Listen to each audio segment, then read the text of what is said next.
BVA stands for Bond Volunteer Aspirants.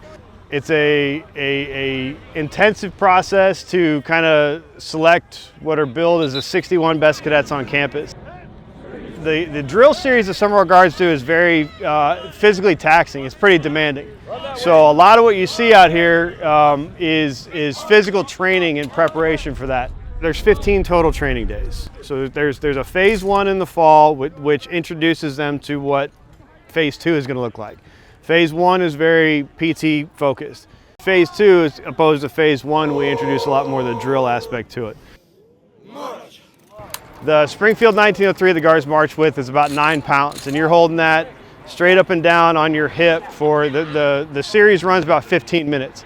And you're doing that with your knees at your waist, at a 90 beat per minute pace, while you're trying to figure out silently where you're at and everything. So there's a lot going on.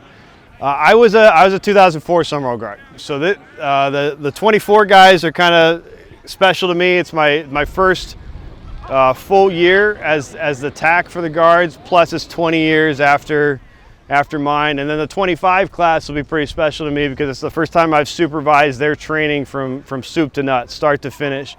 Anybody can come out for this. This is not an organization that is closed off or excludes people from an opportunity.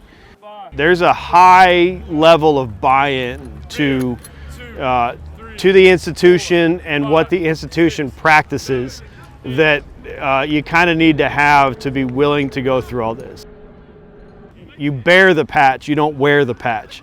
And that's the cadets that understand that and are willing to do that and are willing to actually uphold the highest standards of the school, they're the ones that usually find it in themselves to make it through this and then be the best example they can.